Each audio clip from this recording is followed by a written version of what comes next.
Fala pessoal do Labuta Podcast, como é que vocês estão? Espero que todos estejam maravilhosamente bem. Nesse ano de 2025, a gente está começando um ano com o pé direito e para fazer esse ano tudo direito, eu chamei aqui um pessoal para me orientar nessa situação. Tenho aqui como co-host hoje Paulo Henrique. Tudo bom, Paulo? Tudo certo. E aí, Toninho? Obrigado pelo convite de novo. Rapaz, na terceira vez você tem que pagar um boleto daqui, viu, rapaz? Tá sabendo, já é a segunda. E também temos aqui o Dr. Paulo Tárcio, né? Paulo de Tarso. Paulo de Tárcio, que ele é juiz de direito e tá vindo aqui no nosso podcast e também tem um podcast, né, Paulinho?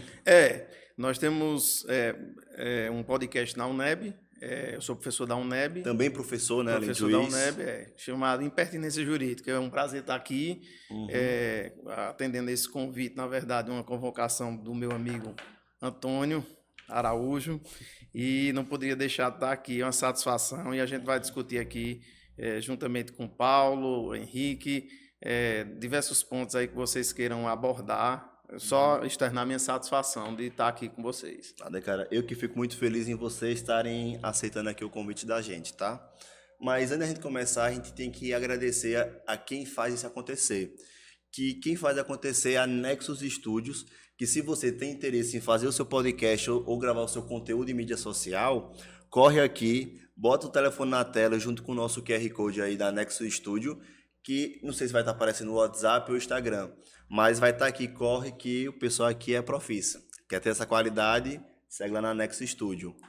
E hoje, cara, Paulo também aqui, além de ser o nosso parceiro de amigo, também ele é o da Unique Travel, né, Paulo? A gente tem aí patrocinando o Labuta Podcast, né, uma agência de viagens nova aqui em Petrolina, em que a gente propõe assim criar roteiros personalizados, um atendimento bem melhor, um serviço de qualidade.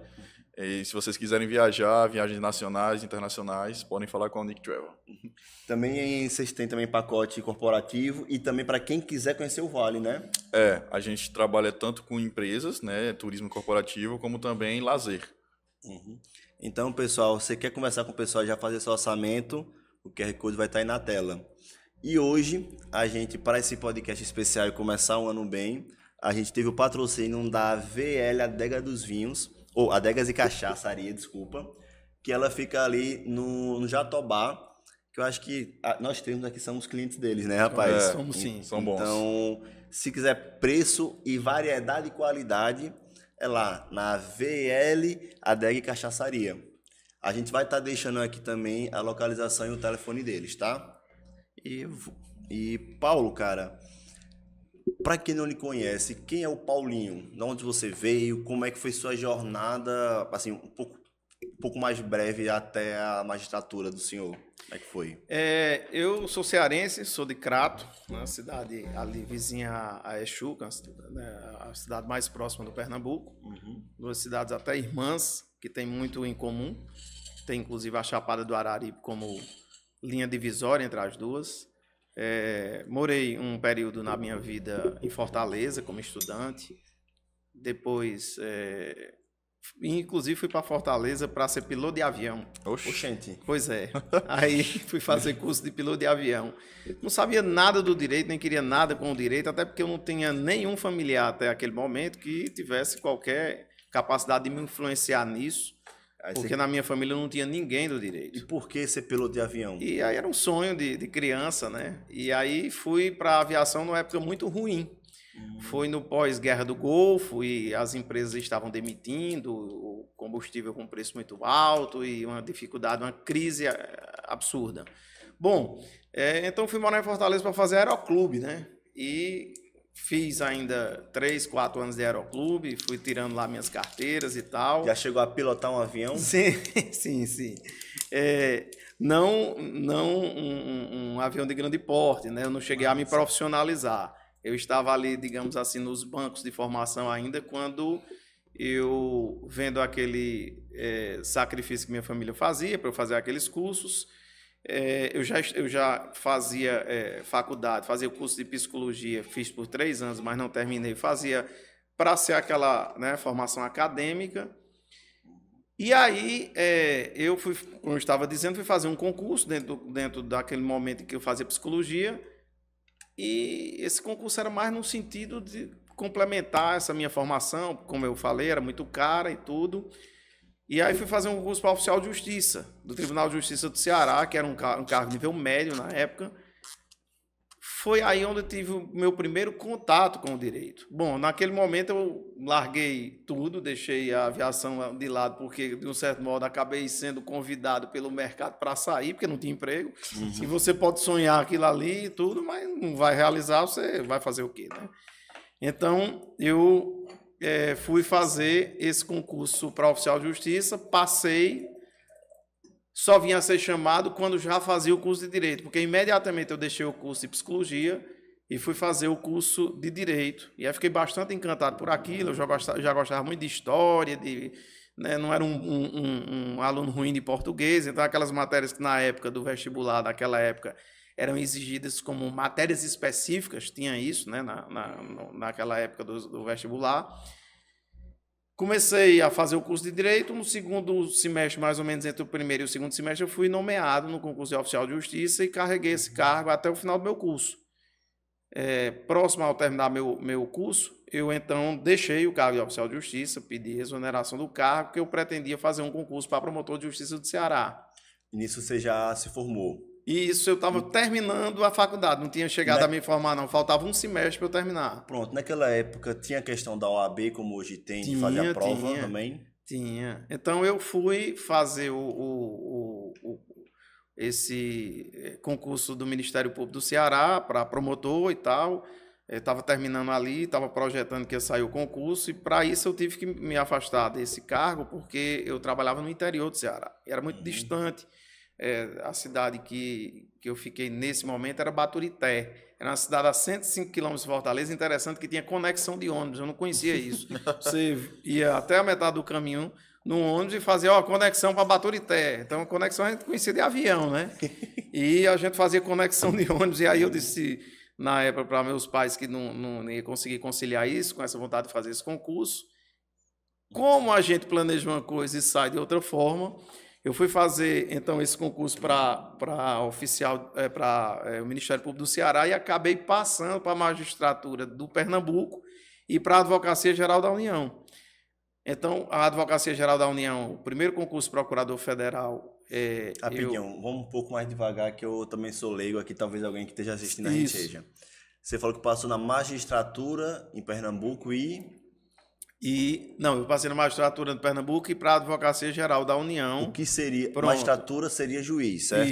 Isso. No Brasil, interessante isso, Toninho, que no Brasil a magistratura é rotulada como cargo de juiz. Na Europa, não. A magistratura pode ser o Ministério Público ou o que a gente conhece como magistratura, ou seja, o cargo de juiz. Aqui a gente tem o hábito de falar assim a magistratura, porque a gente não tem essa divisão na formação como lá tem. Entendi, ou seja, saem todos do mesmo ninho, digamos assim. E o outro foi o... Pois é, aí... Não o nome do outro, só para... da Advocacia Geral da União. Esse aí é advogado pela União, né? Isso, mas aí era um cargo da carreira da Advocacia da União chamado Procurador Federal. O que é que faz o Procurador Federal?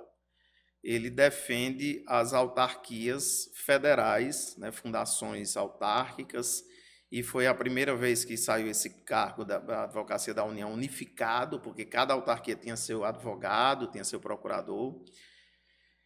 Agora, deixa que eu saltei um pouquinho aí, porque entre a Oficial de Justiça e a AGU, eu passei no concurso para técnico judiciário do Tribunal de Justiça de Pernambuco. Então, eu fui técnico lá em Recife. Nessa época, eu já estava namorando com minha esposa e tal. E aí ela morava em Recife, e aí eu fui para lá, né, ficar mais perto, e aí entrei na AGU. Homem, né, não? E a AGU me chamou primeiro, então nesse concurso eu passei quase um ano na AGU, e depois vim para a magistratura. Como eu já disse, sou casado com Isabela Brito, que é minha esposa, é dentista, e tenho 3 filhos. Amém. Na primeira barriga foram 2, um casal. Foi gêmeos. Gêmeos, né? Luísa e Henrique Neto. E depois de 8 anos a gente foi para o desempate, né? Na verdade, eu até queria ficar sem empate, fosse mais 2, né? Mas aí já estava mais cansado e só foi 1. Entendi. Mas assim, o senhor já visualizava o cargo da magistratura como seu objetivo final? Era um sonho ou então foi só uma consequência? Como é que foi assim? Pois é, eu Pelo contrário, Rapaz, Paulo. vamos dar um brinde aqui. Vamos dar um brinde aqui. um Eu brinde fui aqui, logo rapaz. avançando aqui na minha taça, Bem, porque eu não rapaz, suportei. já foi falando. Eu não suportei a Mas tentação, um brinde, né? rapaz. E ó, se você quiser um vinho com qualidade e também não tiver o trabalho de lá, a VL faz também entrega, tá certo, pessoal? Corre aí que o pessoal tem vinho de qualidade. Bom. Isso.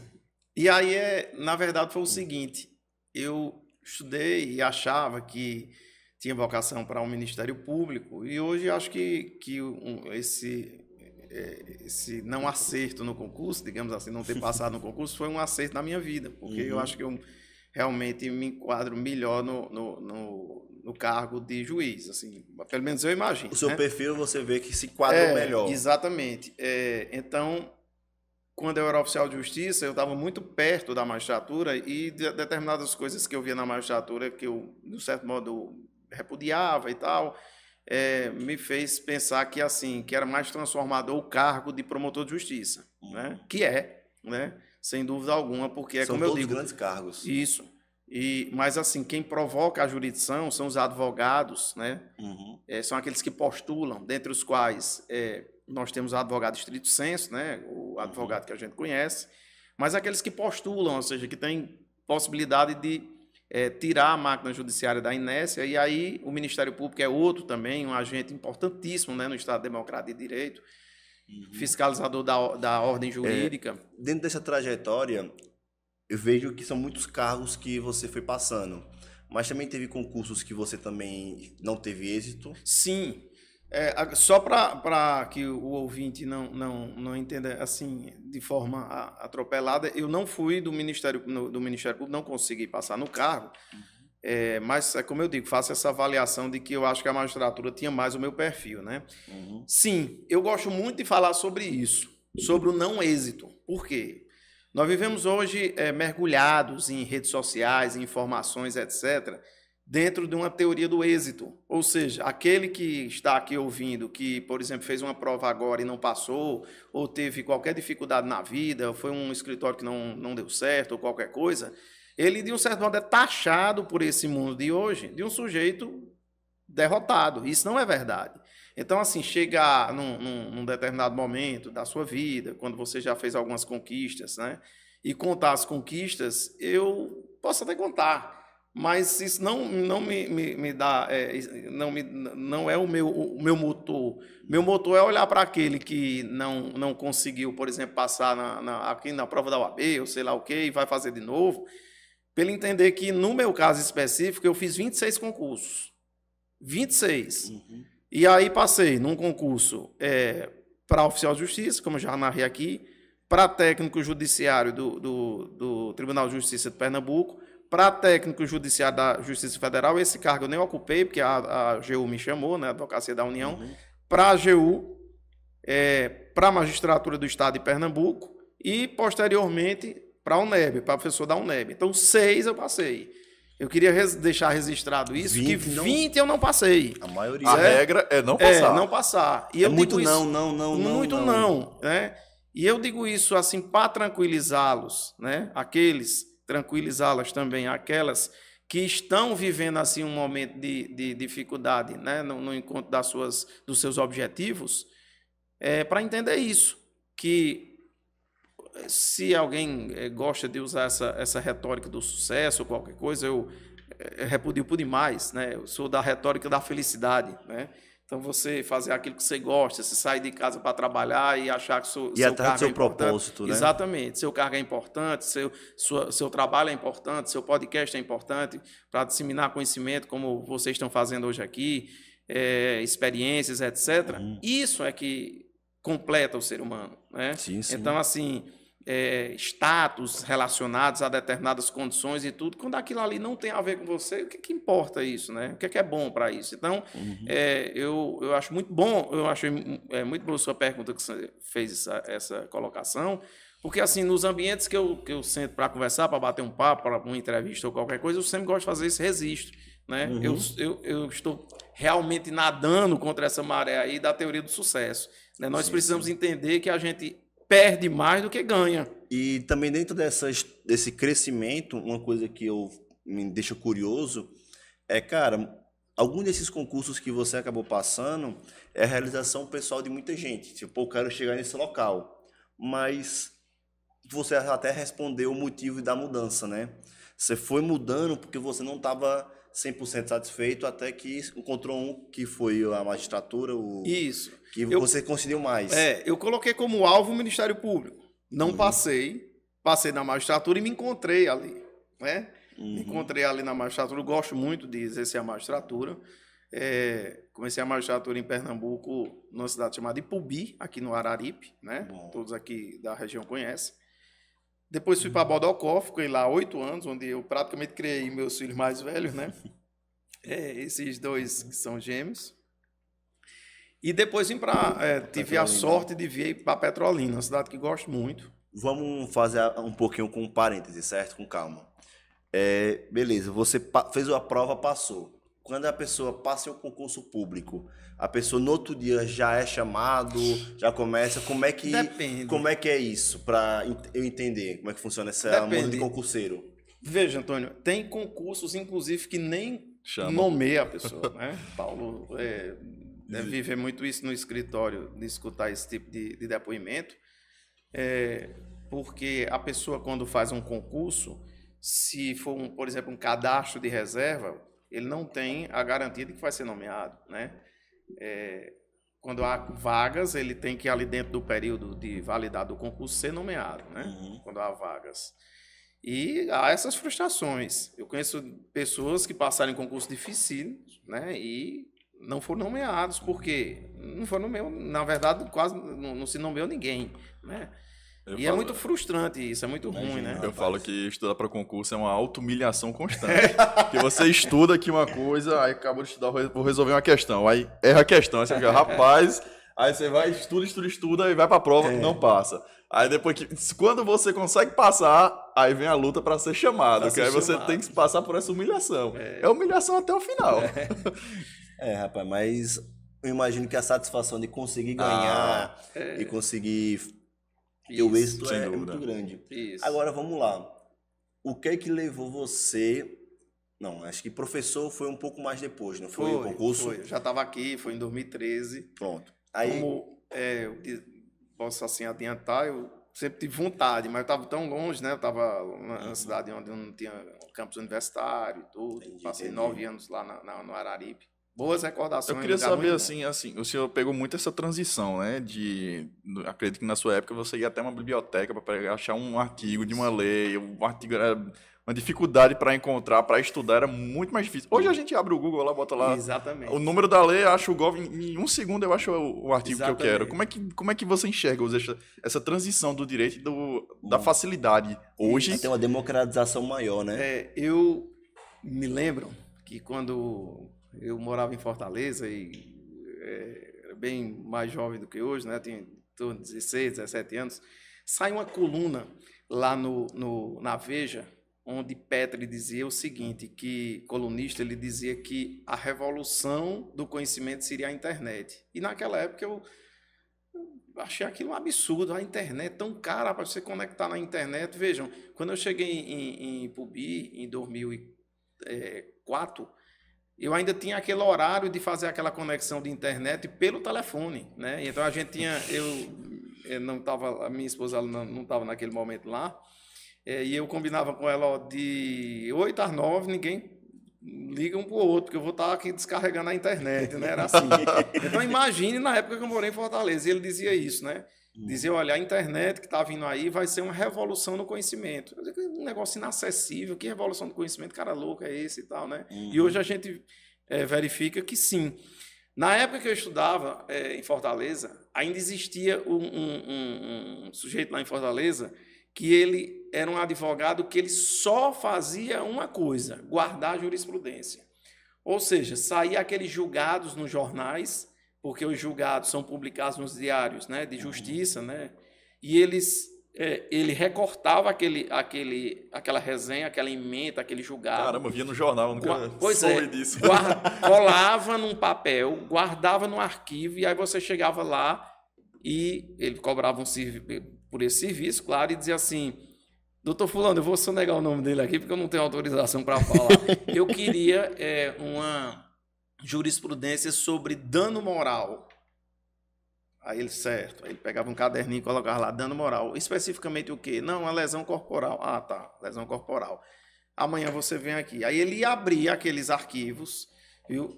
Um monte daquelas pastas de AZ, aqueles, né? Eu não sei nem como é o nome daquela estante que você puxava. Aqueles armários, certo? Ele tinha tudo catalogado, tudo arrumado, e ali ele dava uma jurisprudência, você ia no outro dia lá, receber aquilo ali e pagava por esse serviço. Isso é uma coisa absurda hoje. E acaba também que o direito ficava mais caro também por isso, ficava mais caro por isso, né? Ficava, e bem artesanal, né? E hoje a gente está no outro ponto, né? A gente está no outro extremo, ou seja, hoje nós estamos imersos, né, em informações que hoje a gente não dá conta de processá-las. Esse é o outro problema. A gente foi para o outro ponto da mesa, outro extremo da mesa, porque, por exemplo, hoje a ansiedade muitas vezes do advogado, do promotor, do juiz, né, do procurador, etc., é justamente estar minimamente atualizado, porque eu posso falar uma coisa neste instante aqui no podcast. Ainda bem que o judiciário está em recesso, né? Os tribunais superiores, que é quem forma a jurisprudência nossa, e os tribunais também estão nesse período que não há sessões, né? Que é de 20 de dezembro a 20 de janeiro. Mas eu podia estar falando uma coisa aqui, e daqui a 10 minutos sai um julgado dizendo que é outra coisa, e todo mundo ficar sabendo. Né? E diz, não, Paulo, você falou aquilo ali. Taxado de desatualizado. E aí, no dia que o podcast for ao ar, eu já estou desatualizado, né? Então, assim, tornou também a profissão que envolve esse conhecimento jurídico muito penosa. Então, o Paulo aqui, que é advogado, ele vai passar as férias dele lá em Cancún e tal, e quando volta, aí diz, olha, é o seguinte, porque determinada conduta criminosa e tal, o sujeito, olha, não, isso não é mais crime. Aquele determinado tributo que, não, o Supremo disse que esse tributo é inconstitucional, não se cobra mais, e Imagina então, na época, quando o Supremo decidiu uma coisa em Brasília, até chegar no interior do Ceará. Né? Já mudou umas 3 vezes. Rapaz, e dentro desse mundo que a gente está vivendo de informação cada vez mais, eu concordo com isso que a gente foi para outro extremo. A gente tinha pouca informação, então a informação era escassa. Agora a gente tem muita informação. Então, como é que eu filtro isso? Cada vez mais está mais difícil isso, a gente conseguir filtrar. E hoje tem as inteligências artificiais começando a ser geradas para facilitar a gente saber o que lê e o que não lê. Então, estão se discutindo, vamos ter inteligência artificial que garante que aquilo é verídico. Chegamos a um nível que a gente tem que ter um mecanismo de busca para confirmar que aquilo é verdade. Isso. E como é que ele garante ainda que é verdade? E nisso vem justamente a questão da imparcialidade de um julgamento, né? Então, como é que a gente consegue hoje ter inteligência artificial? Já pergunta aqui. Como é que hoje a gente tem essa discussão de inteligência artificial sendo entrada no campo jurídico, seja para melhorar processo, seja para atualizar processo, mas também seja ele para dizer o que é verdade ou não, o que seria verdade ou não? Então, como é que fica essa imparcialidade do direito da IA, da inteligência artificial? Como é que você vê isso? São temas bastante caros hoje, né, para o direito. Primeiro, assim, que eu poderia dizer que quanto ao uso da IA para julgamento, né? Então, assim, hoje se discute no mundo inteiro, não só no Brasil, a possibilidade de você usar a inteligência artificial para julgar, né?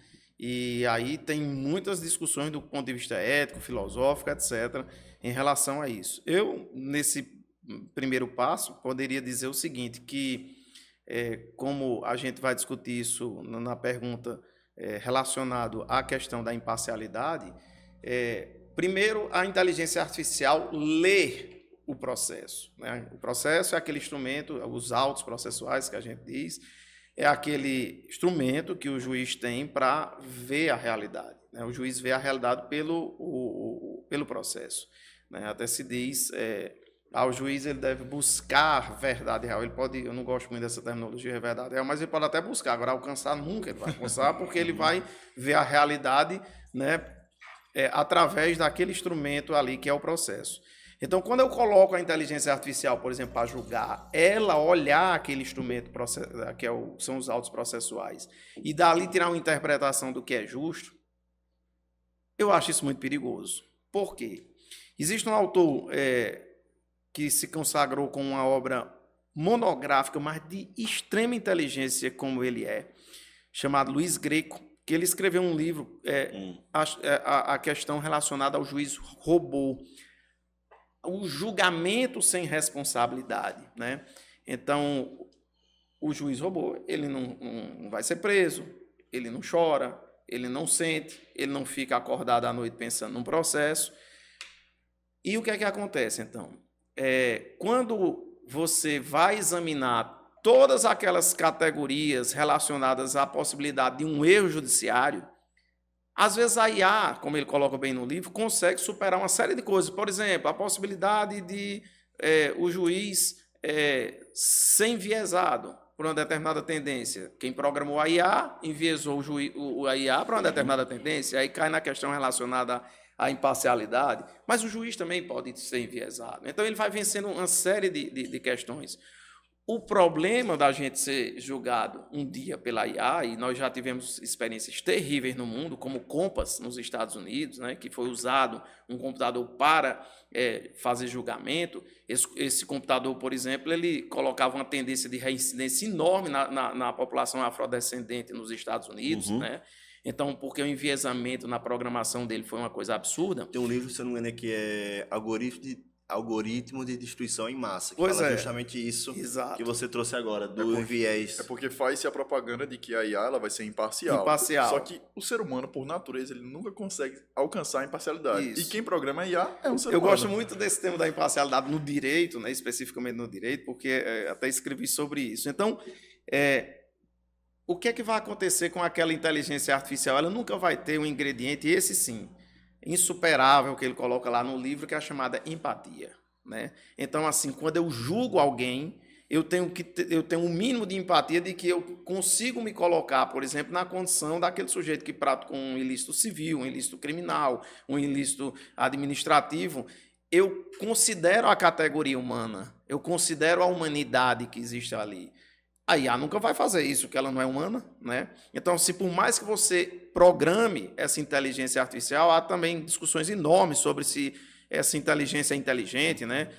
Aqui o nosso ouvinte e o nosso telespectador do podcast que quiser aprofundar sobre isso, algo que eu sugiro é ler Nicoleles sobre isso.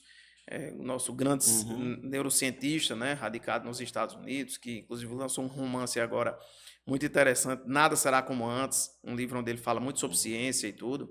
É um romance, mas no conteúdo daquele livro. Então, assim, a IA, por mais que você diga, né, como o Paulo colocou, que ela é imparcial porque ela é uma máquina, ela não é, porque ela foi programada por um ser humano que não é imparcial, né, que, assim, desse ponto de vista da neutralidade, né? Que não tem essa neutralidade em relação a determinados aspectos da vida. Então, ela vai ser enviesada também.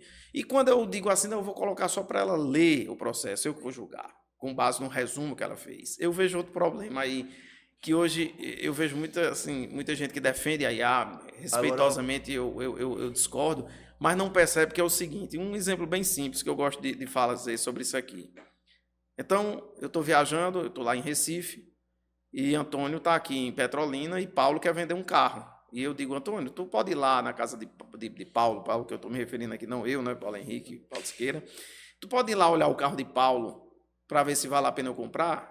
Antônio, né, que tem todo um conhecimento automobilístico, que isso vem no sangue, né, do nosso querido Antônio Araújo, ele vai e diz, olha... Paulo aqui, né? Olha, Paulo, rapaz, o carro é bom. Eu gostei do carro, o carro tem só um arranhãozinho assim no paralama que eu achei de defeito, mas o carro é bom. E aí eu digo, então eu compre. Pode comprar. Então tá aqui, eu vou transferir o dinheiro para ti, tu fecha o negócio aí e tal, não sei o quê. Sexta-feira eu chego aqui. Aí você vai me entregar o carro. Eu digo, Antônio, rapaz, como é que tu comprou esse carro? Pelo amor de Deus, olha o arranhão. Não disse que tinha um arranhão, sim, mas se eu soubesse que era um arranhão desse, veja que aos olhos dele, o arranhão não era nada. Aos meus, eu considerei aquilo uma coisa grave, né? Então, como é que essa inteligência vai olhar o carro por mim? Voltando agora ao processo, como é que essa inteligência vai olhar os autos por mim? Então, agora, também eu não sou destruidor de máquina, não. Só para finalizar isso aqui. Ou seja, eu não estou querendo quebrar computador, nem acabar com IA e dizer que não serve para nada. Serve. Serve, por exemplo, para um planejamento estratégico de julgamento de processo, de modo que a gente tenha pautas temáticas, de modo que a gente tenha priorizações em relação a determinadas demandas que a sociedade exige. Esse tipo de organização meio da atividade de julgar, sem dúvida, certo? Isso vai servir para isso, sem dúvida. Até né? mesmo pelo grande volume Exato. de ações, que é uma coisa assim, que é quase impossível, impossível. os juízes hoje darem conta da quantidade, o volume Exatamente. de processos. O que eu vejo, então, pelo que eu estou entendendo, Paulinho, a tua visão é que a IA ela não vem para facilitar o processo do julgamento. Então, ela não tem a finalidade de conseguir reduzir, vou chamar assim, uma redução daquele conteúdo, porque ela não vai saber o que é importante ou não. Quando um exemplo aqui que veio na minha cabeça foi, rodei um processo, teve uma frase ali que eu achei, essa frase me impactou. Para a IA não pode impactar porque ela pode ignorar. Impactar. Então, eu vejo que para isso você vê que não é um bom instrumento. Ela... Mas para alguns outros tipos de instrumento de facilitação, ele pode ser utilizado. Exato. Para ela fazer juízo de valor, para ela olhar o fato, né? Eu acho muito perigoso. Ela pode ajudar de outras formas. Por exemplo, tem gente usando a IA para fazer correção do texto. O juiz está ali fazendo... Né, o advogado está ali fazendo um texto, está ali e tal, não sei o quê, e às vezes você vai correndo ali, aquela catarse de ideias e tudo, e depois você joga lá na IA e diz, corrige esse texto aí.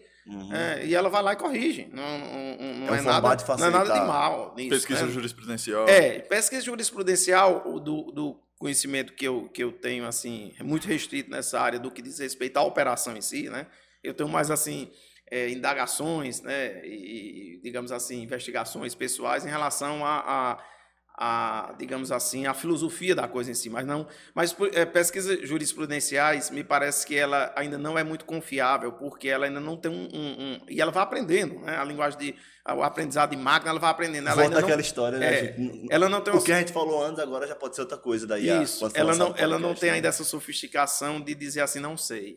Né? Então, se você já aconteceu isso de juízes terem problema com isso, porque pediu uma jurisprudência à IA, ela não tinha, ela inventou e o juiz colocou no julgamento. Né? Então, aí é problema. Mas assim, talvez com o tempo isso até seja aperfeiçoado. Vejam o que era, por exemplo, o KD, né? Quem é mais jovem aqui, para não dizer o contrário, sabe que o Google, o avô do Google era o KD na internet.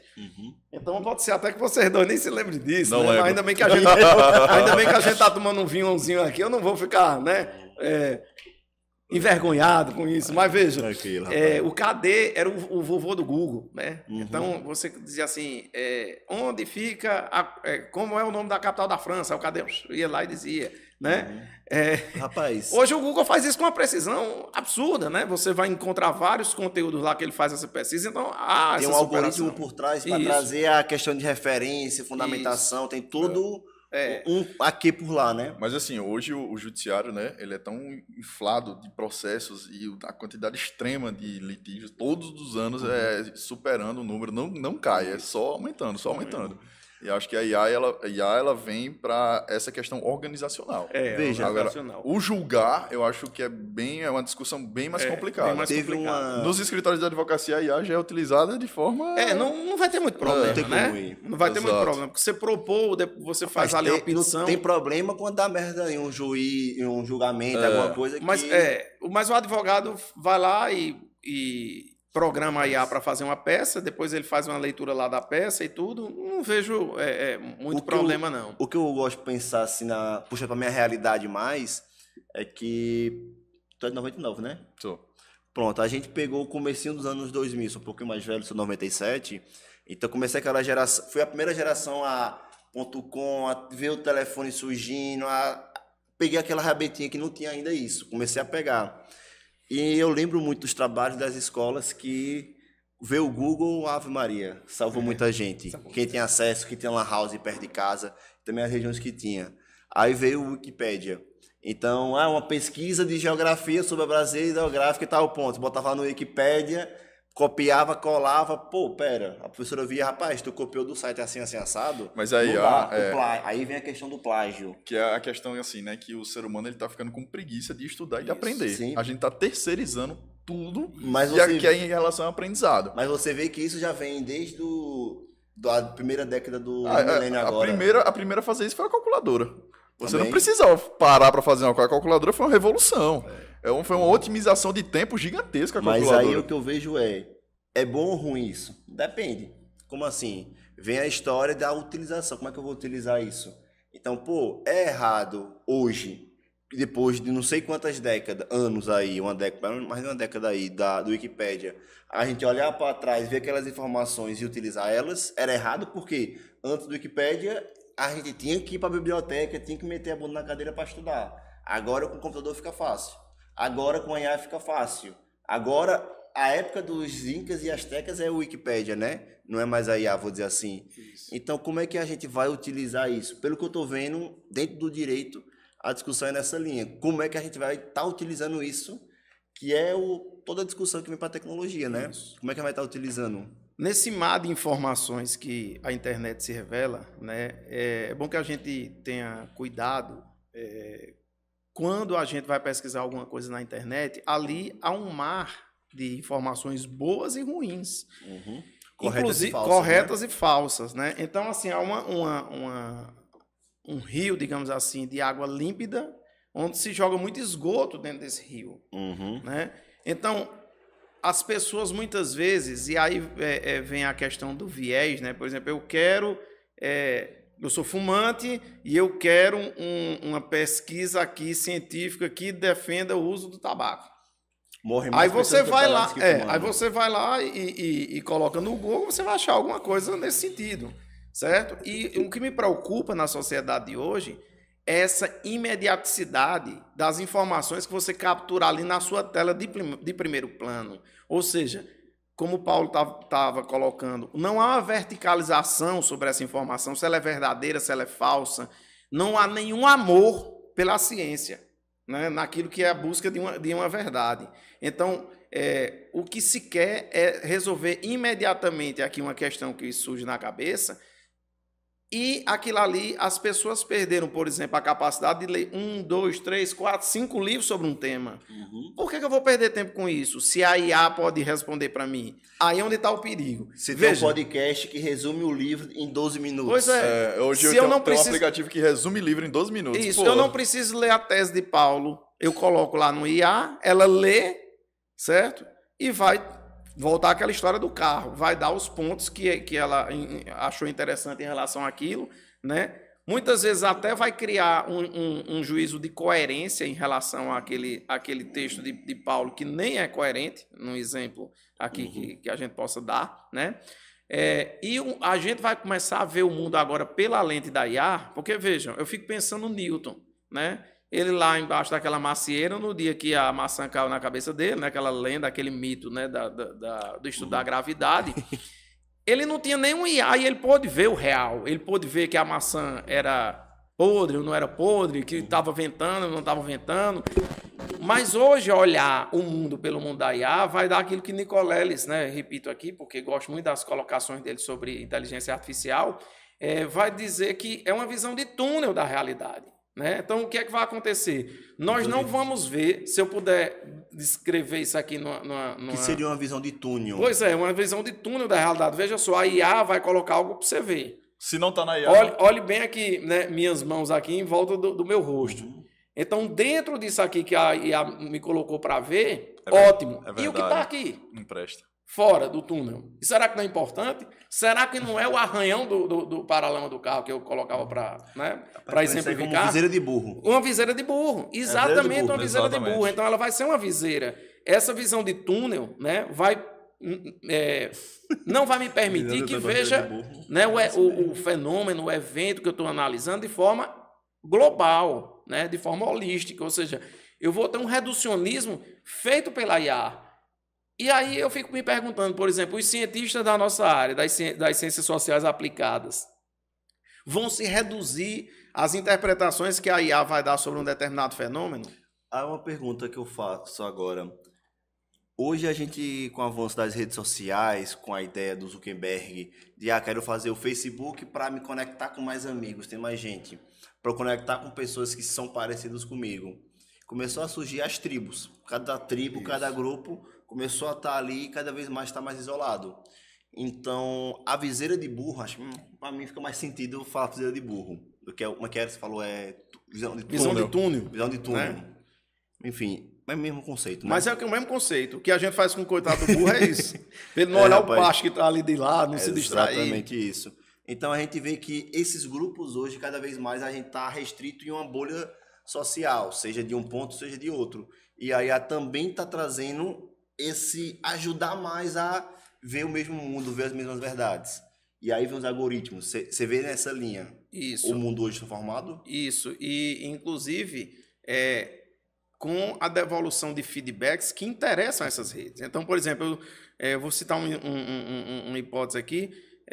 Como eu falei aqui no começo e tal, sou um curioso em relação a essa questão de avião e tal, não sei o que, eu vou lá no Instagram e coloco lá que seguindo um piloto que tem um canal lá. Aí daqui a pouco chega outro para mim, beleza, chega outro para mim, aquilo é do meu grupo de interesse, ele está respeitando meu grupo de interesse, né? Então vamos supor que eu estou procurando lá alguém que fale sobre filosofia, e aí ele vai me dando esses feedbacks. Você não quer ver a página de Paulo? Né? E beleza. O problema é quando o direcionamento é o oposto. Ou seja, ele quer me tirar aqui de visualizar, por exemplo, grupos sobre literatura e quer que eu vá para um grupo de astrofísica, por exemplo. Aí ele os algoritmos já começam a fazer isso paulatinamente. Ele vai lhe tirando daquilo ali, certo? Existem vários estudos que mostram isso e fenômenos que aconteceram em volta disso, como por exemplo, foi a questão do Brett lá na Inglaterra, né? Onde vários documentários e filmes que vocês podem acessar aí na Netflix vão mostrar isso, como Intimidade Vigiada, eu acho que o nome é esse. Enfim, tem um mundo de filmes e documentários que mostram essa preocupação, né? Saber quantas vezes eu estou clicando nesse equipamento, o algoritmo tem como guardar isso. Saber quais são as minhas preferências, isso, de um certo modo, é uma violação completa, né? A sua intimidade. É uma reflexão que poucas pessoas fazem, porque quando a gente usa uma rede social, você não é o cliente da rede social. Não. Você é o produto, da rede social. Perfeito, Paulo. O cliente da rede social são os anunciantes. Exatamente. E eles querem vender para você. E aí você é o produto. A rede social, ela vende sua audiência. Usando essa terminologia nossa que eu também gosto, Antônio, está tangendo a gente para onde ele quer, né? Então, levando, e isso é muito ruim, porque não há nenhum aspecto democrático, digamos assim, em relação a esse tipo de coisa. A rede social que lhe leva para aquele que é do seu interesse, ela está respeitando o que é do seu interesse, mas aquela que tange você para um sentido oposto. Hoje no mês de janeiro de 2025, a gente teve o pronunciamento de Mark Zuckerberg dizendo que as redes sociais, trazendo um discurso sobre a questão das redes sociais, sobre a questão da imparcialidade que tem que existir nas redes sociais. E uma coisa que eu acho interessante é que hoje a proporcionalidade das coisas acabou distorcendo. Então, hoje, você ter 100 pessoas em uma sala de aula é gente que só a peste. O senhor, como professor, sabe disso. Agora, você ter 100 pessoas lhe assistindo no YouTube, vixe, só 100 pessoas. Então, acaba que a proporção está distorcida. E no discurso que Zuckerberg traz, ele fala que, se eu errar 0,5%, milhões de pessoas são impactadas pelo tamanho da rede que hoje é. Então, cada vez mais, como é que em uma rede que dá voz as milhares de pessoas e que cada um vai ter sua cultura, vai ter seu jeito, seu pensar, como é que a gente começa a ter discussões onde o viés individual não entra? Se toda vez que eu estou vivenciando, eu estou entrando mais em um local que o meu viés favorece o meu estilo de vida, sabe? E também eu lhe faço uma pergunta, faço duas perguntas, né? Sendo mais objetivo agora. Como é que você vê esse discurso do Zuckerberg junto com essa discussão que a gente está trazendo da IA, que também vê a questão que a IA é como a gente utiliza a rede social, como vai utilizar ela, seja IA ou seja rede social. Então, como é que vem esse discurso do Zuckerberg? E como é que a gente hoje, dentro de uma rede social, começa a tentar, será que eu estou sendo imparcial mesmo ou estou tendo algum viés? Como é que a gente tem essa imparcialidade, sabe? Seria a sua opinião nessa visão do Zuckerberg? Como esse podcast que nós estamos gravando vai ficar, inclusive, numa rede social por bastante muito tempo. Ele é atemporal, digamos assim. A verdade é hoje. Eu quero só colocar aqui hoje, a gente está gravando janeiro de 25. Né, janeiro de 25. Até falando a gente está falando aqui em janeiro de 25, porque daqui a 20 anos será que meu neto vai pegar isso aqui, né, e ficar... tirando onda do vovô, né? Mas janeiro de 25, o que foi que aconteceu? O Zuckerberg, ele aderiu a uma política que Elon Musk já tinha feito no X, e disse que não vai fazer qualquer filtragem em relação ao que se coloque lá na rede social, né? Até eu estava vendo, antes de vir para cá, a mensagem para o governo brasileiro não foi tão assim, né? Não foi tão incisiva assim, mas o que é que acontece? Ele está apostando que a libertinagem é a garantia da liberdade, o que não é verdade. Então, assim, vamos ser francos, existem pessoas de pensamento de direita, existem pessoas de centro, existem pessoas de esquerda, existem pessoas que são a favor da propriedade privada, outras são contra, existem marxistas, existem capitalistas, liberais, etc. Agora, o que é impossível você imaginar que uma rede social permita é uma libertinagem de modo que, por exemplo, eu possa fazer um discurso de ódio, de destruição de pessoas ou de grupo de pessoas, por exemplo, né, de perseguição. A gente já viu na história o que é que se dá, né? Quando a gente foi nesse viés, nessa linha do liberou geral, né? Onde foi que a humanidade chegou? Então, o humanismo, como todos os fenômenos relacionados à história da humanidade, ele é pendular. Tem momentos que ele está mais forte, tem momentos que ele está mais fraco, né? Mas eu, enquanto cidadão, enquanto pessoa, aposto nele, né? E acho que há um limite, sim, no que você pode pregar em determinados ambientes públicos, né? Como uma rede social, como você bem disse, que tem uma extensão enorme. Então, assim, defender o que se der na cabeça, o que der na telha para defender, isso não é possível, certo? Se nós caminharmos por esse caminho aí, já a gente vai viver uma barbárie eletrônica, né? Então a gente vai ter uma situação de extremo caos, né? Que não vai ser bom para a humanidade, né? Então, assim, até aquela frase, né, da música de rock, a humanidade é desumana. Não sei se é a humanidade, mas muitos humanos são desumanos. Sim. Né? Esses aí... Dá para fazer um paralelo, né? Que os direitos humanos, eles servem para proteger os seres humanos. Mas proteger de quê? Dos outros seres humanos. Exatamente. Quem colocou os seres humanos, os judeus, nas câmaras de gás, foram outros humanos. Outros humanos, foram os leões.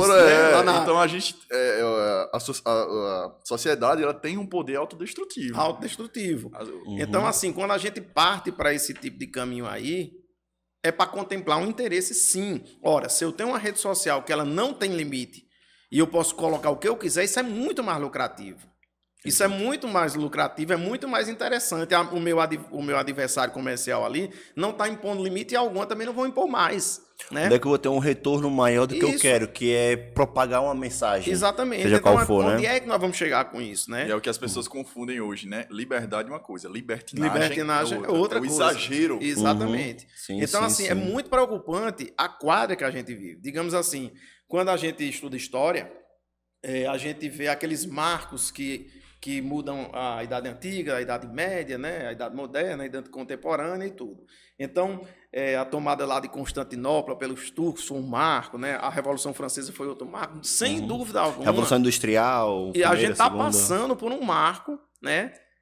Divisor, né? Nesta data que a gente está gravando esse podcast. Por isso que eu fiz questão de registrar isso, porque o podcast é atemporal, né? Pode ser até que... entrando numa viagem aqui, não por conta do vinho, mas eu gosto muito disso, quem me conhece sabe que eu gosto de brincadeira, mas entrando numa viagem assim mais transcendental, pode ser que daqui quando o livro de Nicoleles termina lá, 11 mil anos, alguém está escutando o que se produziu aqui na Terra, pode ser que alguém possa estar escutando isso aqui e disse, olha, 3 loucos já estavam com medo disso acontecer lá em Petrolina, ó, tem um registro aqui, né? Os caras daqui a 11 mil anos vão estar escutando isso. Mas eu tenho preocupação, porque isso pode ser o ponto destrutivo, né? De toda a humanidade que a gente construiu até hoje. Mas é uma coisa interessante, né? Que eu vejo muitas pessoas defendendo. As pessoas confiam mais em um Elon Musk, no Mark Zuckerberg da vida do que no Estado. Como é que você enxerga isso? Porque assim... existem os oligopólios da comunicação no digital. E são 3 ali, é o Facebook, o Elon Musk e o dono do Google. Não, é Google, Meta, YouTube. Não, o YouTube é do Google. Aí o X agora, né? Que era... Então, os 3. Que tem um tweet. Como é que você enxerga isso? Que a sociedade, uma parcela dela, tem mais confiança em 3 bilionários do que no Estado. Peraí. Também vale ressaltar que a gente tem uma diferença do Oriente e Ocidente, né? A gente tá falando do Ocidente, aqui no Oriente a China domina, tem todo uma outra postura.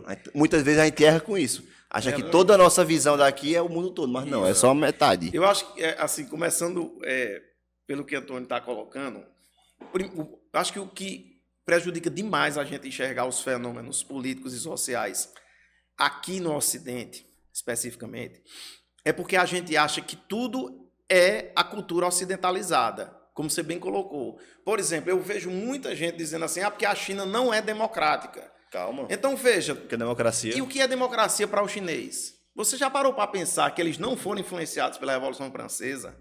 Né? Que lá estava tocando outra banda naquele momento, certo? E que eles têm uma forma de organização própria. Eu vou fazer uma comparação aqui, por exemplo. Alguém pode dizer assim, olha, se você sacrificar uma criança porque nasce com um defeito físico, isso é um absurdo, é mesmo. Na nossa sociedade é um absurdo, eu defenderia veementemente essa criança.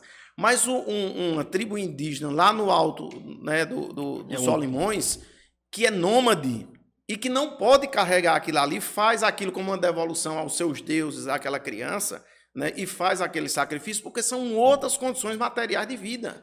Então, assim, a gente tem que, primeiro, em toda análise que a gente for fazer dos fenômenos sociais, políticos, etc., a gente tem que estar no contexto. Porque achar que tudo é igual é a maior burrice que a gente... Sim. Né? Por exemplo, o Brasil é diferente em costumes, etc., da Bolívia, que é bem pertinho aqui. Que é vizinha, né?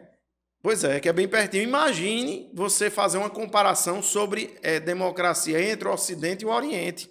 Né? Então, os problemas eles começam a aparecer quando a gente não tem sequer o olho, né, de examinar qual era aquela realidade social. Agora vamos lá para o Estado. Aqui no Ocidente, aí pontuando isso, nós tivemos digamos assim, uma corrente de pensamento.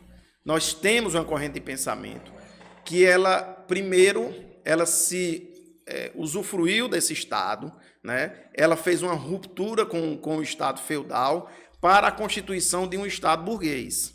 Esse Estado burguês construir um ordenamento que o protegesse, né, que protegesse a classe burguesa e reproduzisse, né, os valores dessa classe burguesa. E, a partir de então, esse Estado começou a ser interessante para esses que ganharam até agora a luta, né, de classe. Pois bem, chega um momento da caminhada, né, do capitalismo em que tudo que o Estado constrói coletivamente, eles querem se apropriar individualmente. Então, vamos lá, vamos privatizar todo o esforço coletivo do Brasil, que foi a constituição da Petrobras. Né? Então, aí o que é que eu faço? Eu tenho os meios de comunicação, eu tenho jornais, eu tenho revistas, etc. Eu começo a dizer, a Petrobras isso, a Petrobras aquilo outro. Você nunca, ou quase nunca, vê você dizendo assim, a empresa tal, poxa, eu fui comprar um equipamento, um celular, que celular ruim, é o celular. Mas a empresa que me vendeu o celular, na cabeça dessas pessoas, é a mais eficiente possível. Como se eles também não trabalhassem com ineficiência, né? Sim. Como se eles também não tivessem corrupção e tudo mais. Problemas então, dentro de privado. Você minimizar esse Estado, né, que representa esse pouco coletivo, né? Que a gente tem, por exemplo, de construir uma mínima, digamos assim, muito mínima soberania nacional por conta dessas ferramentas, é minado justamente porque existe uma classe dominante burguesa, existe, por exemplo, um mercado que quer dizer que o Estado é ineficiente para se apropriar daquilo que é, digamos assim, conquistado por essa coletividade. Agora, a gente tem que ter cuidado, porque, vamos lá, agindo dentro da coerência deles, vamos pegar o caso aqui brasileiro recente do pré-sal.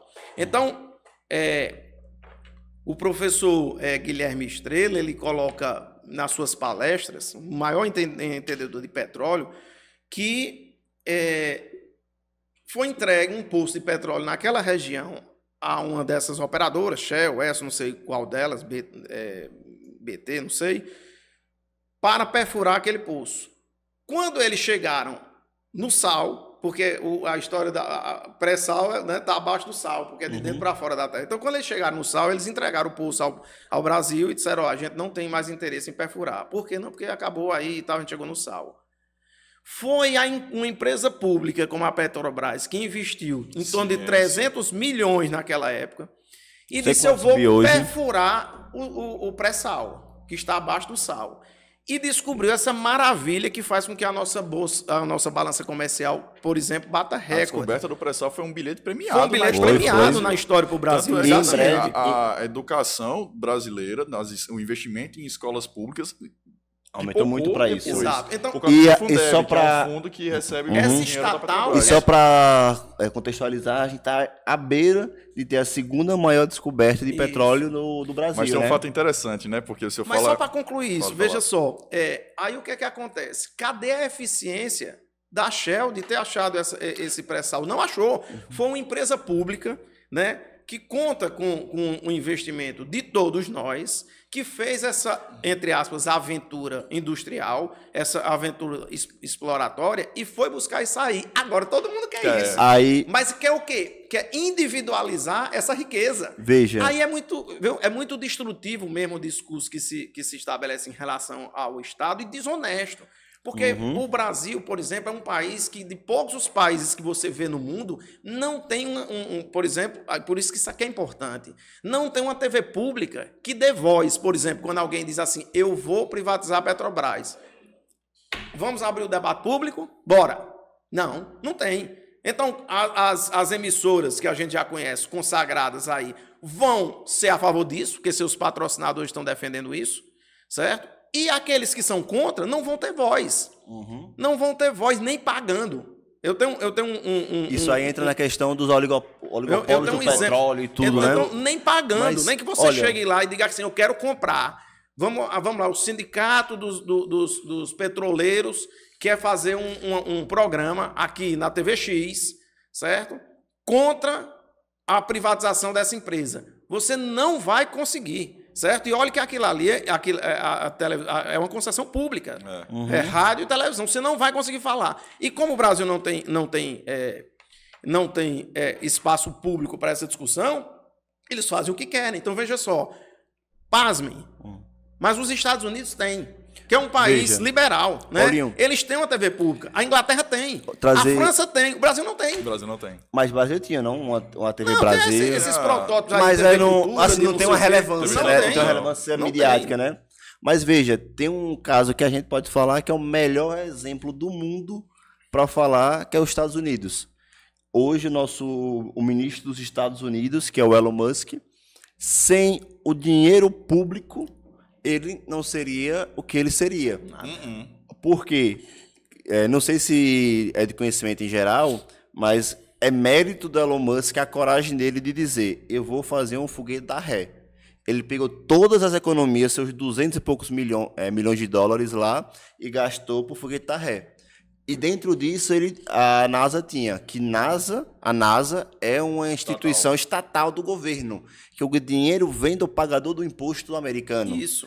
Então, se não tivesse o Elon Musk na loucura dele de eu vou dar all-in como empresário para fazer isso, e quando eu conseguir fazer isso, o governo vai me apoiar, porque eu vou mostrar o poder de transformação que eu tenho. Se não fosse o Estado, ele nunca faria isso. Nunca faria. Veja que se não tivesse essa possibilidade do Estado apoiar, ele nunca gastaria seus 200 milhões para isso. Ela é na veia. Por exemplo, esses dias, né, final de 2024, estava aí a discussão sobre o rombo das empresas públicas brasileiras. Isso é um factoide. Só quem não enxerga isso é quem vê só a superfície da informação. Vamos lá. Mas aí é manchete, né, cara? É manchete. Então vamos lá. Hoje. Eu, por conta disso, eu fui olhar quanto era o orçamento da NASA. O rombo da NASA. Porque aí vamos falar do rombo da NASA agora, né? 26 bilhões de dólares. Então, veja, aí o rombo... Então, por exemplo, a EBSER, né, que é a empresa aqui que cuida dos hospitais. Nós temos aqui a Univasse, tem um curso de medicina lá e tem uma empresa pública que cuida daquele hospital. Como é que ele vai dar lucro? Não é a finalidade para dar lucro. Agora, quando saiu esse balanço, esqueceram, sabe de quê? Propositalmente. A lei das estatais está colocando isso para nos enganar. Esqueceram que naquele prejuízo, naquele rombo que sai lá na manchete, não está o lucro da Petrobras, por exemplo, certo? Colocado ali, que é uma empresa pública, que só isso aqui neutralizava a história do rombo. Veja que eles não dizem prejuízo, porque estariam mentindo, porque elas não deram prejuízo, era programado aquele valor. Veja só, aquele valor que está ali de rombo foi programado no orçamento, então não foi rombo, certo? É a mesma coisa de eu chegar para Antônio e dizer assim, eu vou pagar seus estudos. Então, Antônio Araújo chegou para Antônio Araújo aqui e disse, vou pagar seus estudos. Vou pagar seus estudos. Vou pagar R$5.000 por mês da sua faculdade. Porra. Quando for no final, vamos botar 10 porque eu sou ruim de matemática. Quando for no final do ano, ele pagou R$120 mil no curso que ele estava fazendo. Isso já tá deitado. Aí vai dizer, o rombo da educação de Toninho foi de R$120 mil. Claro que não foi. Estava programado para ser gastado. Rombo era talvez se o Toninho gastasse, ao invés de 120, gastasse 240 mil ou 24 mil, sei lá, em vez enfim. Dobrar o gasto. Eu só acho engraçado que quando todo mundo fica falando assim, a Petrobras não presta, ela registra prejuízo, mas quando coloca alguma coisa dela à venda, todo mundo quer comprar. Todo mundo quer comprar. Eu fico, presta ou não presta, porque todo mundo quer comprar. A BR Distribuidora, mas foi vendida, todos os grandes grupos econômicos brasileiros e estrangeiros compraram ela. Então, demonizar o Estado. As refinarias são deficitárias, mas vem fundo árabe comprar, vem fundo norueguês, holandês comprar. Aí uma coisa que a gente entra nessa discussão do Estado é qual é o tamanho do Estado. O que é que o Estado deve atuar ou não. Mas eu acho que se a gente for nessa linha, é uma linha que a gente vai... Quer voltar para Petrolina? Eu quero voltar um pouquinho aqui mais para a gente. O tamanho do Estado, eu acho que cada sociedade tem que definir realmente. Se é maior, se é menor e tal, né? Agora, demonizar por si só, dizer que o ente estatal ele é ineficiente e o ente privado não é, isso é mentira, é uma retórica que é repetida 1000 vezes, como o Goebbels dizia, até virar uma verdade. Agora sim, vamos voltar para Petrolina. Eu tenho uma dúvida, assim, né, que todo mundo hoje... Você está atuando em qual vara hoje da... Eu hoje atuo no Juizado Criminal de Petrolina. Uma pergunta só, desculpa falar de vara, como é que são essas varas aí do direito? Que é vara 1, vara 2, como é que funciona essa isso? Essa nomenclatura a gente herdou de Portugal, né? Vara é a unidade judiciária onde atua um juiz ou uma juíza, certo? Então, por exemplo, vara de família. Então, é uma unidade judiciária onde ali tem um julgador de causas de família, ou vara civil. Aí, por exemplo, tem uma vara civil, é a vara civil. Aí, por exemplo, Recife tem não sei quantas, né? A 38ª vara civil. Então, vara é aquela unidade judiciária que é responsável pelo seu processo. Entendi. Você atua em qual hoje? Dentro dos eu atuo no juizado criminal, né? O juizado criminal não levou os juizados, ele não levou essa nomenclatura de vara, e sim de juizado, porque até nisso nós herdamos aquela questão que os juizados ele foi importado de uma experiência inglesa, Small Claim Court, da Inglaterra. Então, você pode olhar que o juizado ele não é chamado de vara, né? Uhum. O senhor chegou em Petrolina em 2000 e quanto? 2013. 2013. Então, você pegou assim Petrolina como uma cidade de médio porte e a gente está crescendo para se tornar uma grande cidade. E eu falo que, assim, eu nasci aqui, né? Daqui para frente acho que está só piorando. Tá vindo daqui para frente é para trás, esse problema. E uma coisa que tá todo mundo falando é que a criminalidade tá todo mundo... O sentimento de insegurança está aumentando. Como é que o senhor hoje, lá no juizado, o senhor vê assim, algum tipo de crime que está aumentando mais, se destacando? Crime que não acontecia, agora está começando a aparecer? Como o juizado criminal cuida de um rol, eu até brinco com meus colegas que são juiz de vara criminal, eu digo, eu sou juiz criminalzinho, né? São os crimes de menor potencial ofensivo, ou seja, aqueles cuja pena não ultrapassa 2 anos, como ameaça, como lesão corporal, como muitos crimes do Código de Trânsito, etc., lá a gente não tem assim, essa percepção, porque a gente tem aquele crime ali paroquial, sabe, de vizinhança, etc. Então, cresce porque a cidade vai crescendo e tudo, né? Mas a gente não tem aquele crime violento, né? Aquele crime de roubo, aquele crime de homicídio, isso aí são outras unidades que cuidam disso. Então, eu não tenho propriedade para falar sobre isso, uma vez que, volto a dizer, né, eu iria falar aqui, naquilo que eu combati aqui no começo, sobre aquela informação superficial, né? É interessante, só retomando isso, que nós vivemos uma era, por conta do palco que é a internet, que todo mundo sabe de tudo. Já notaram isso? Todo então, mundo é o cara especialista, dá opinião de prega foguete, meu amigo. Entendeu? O que colocar nesse arco aí que vai de um prega a um foguete, o sujeito entende. Né? Teve um meme na época da pandemia que o pessoal falou meio assim, olha, eita, já deixei de ser médico infectologista, agora eu sou comentarista da geopolítica da guerra da Rússia e da Ucrânia. Exato. Então, o cara assim, já não cuido mais de pandemia, agora eu cuido de guerra de 0 a 100 e é rápido. Né? E são poucos dias, ele já está especialista ali de novo, porque se a pessoa se prepara... um vídeo, só precisa de um videozinho no YouTube de 10 minutos. Exatamente. Ele sabe de tudo. Então, assim, eu nunca tive acesso, e eu acho que até as universidades, e aí eu me coloco nisso, embora não seja professor da área relacionada a direito penal, mas as universidades, assim, nunca nos mostraram estudos especificamente aqui em Petrolina sobre essa questão do crescimento da criminalidade aqui, sabe? Especificamente nisso. E aí eu iria dar uma opinião sobre o eu empírico, né? Porque fulano ali, amigo meu, foi assaltado. Isso é a pior coisa que o ser humano pode fazer. É pegar um exemplo, pegar um exemplo específico. Eu adoro falar que eu não sei. Eu também. Quando começou a guerra da Ucrânia, o pessoal, que tua opinião? Rapaz, eu não faço a mínima ideia. Mas eu tô muito longe da Rússia, não tá me afetando. Não é um problema, não sei nada. Isso é uma sabedoria, né? Que eu quero cultivar ainda, né? Continuar na minha vida e dizer, ó, especificamente isso aí eu não sei, sim, porque sim. eu não... Tem a humildade disso, que hoje cada vez mais porque na medida em que eu invente, né, faço igual a IA, né? Eu só vou, de um certo modo, tornar o mundo pior. Porque eu vou passar uma informação que não é verdade, né? Vai viver uma vida de voo de galinha, né? Onde você só vai falar aquilo quando vou ver verdade, caiu, não é verdade.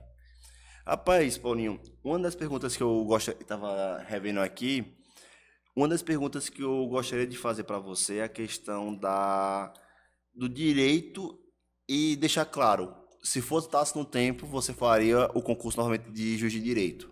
Sim. Voltaria, assim, com a cabeça de hoje você voltaria a fazer? Voltaria. Talvez só um cargo, assim, talvez...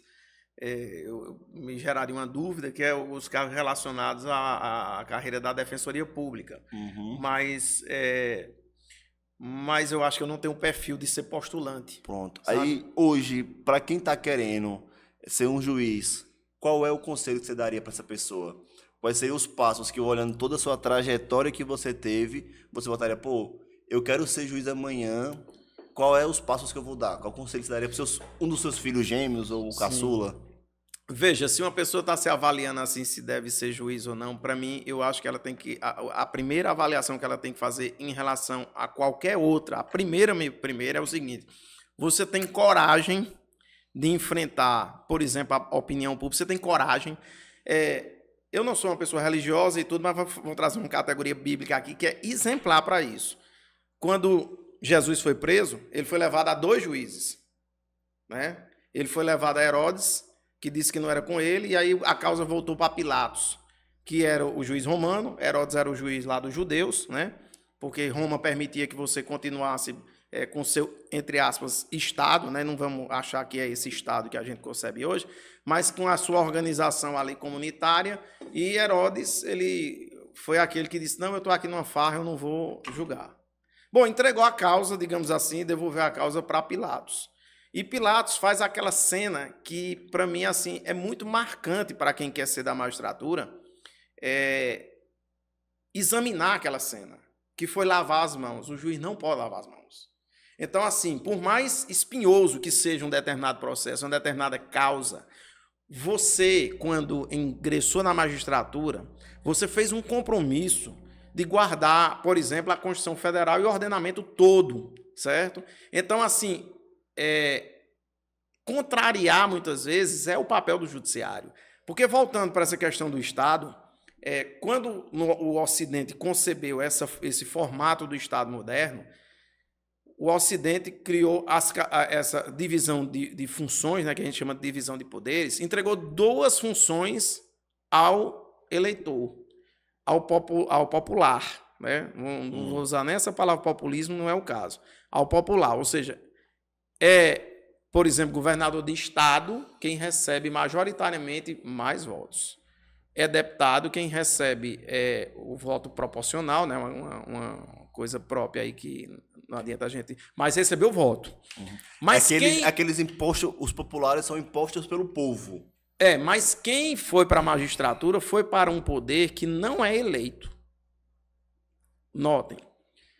Quando a gente fala em Estado... É o único dos poderes que não é eleito, Não né? é eleito. Quando a gente fala em Estado democrático de direito, veja só, quando eu falo em democrático, eu estou falando nessas duas funções, ou seja, legislativa e executiva. Quando eu estou falando de direito, eu estou falando do judiciário. Por quê? Porque muitas vezes o que é popular não é jurídico. O que é popular não é constitucional.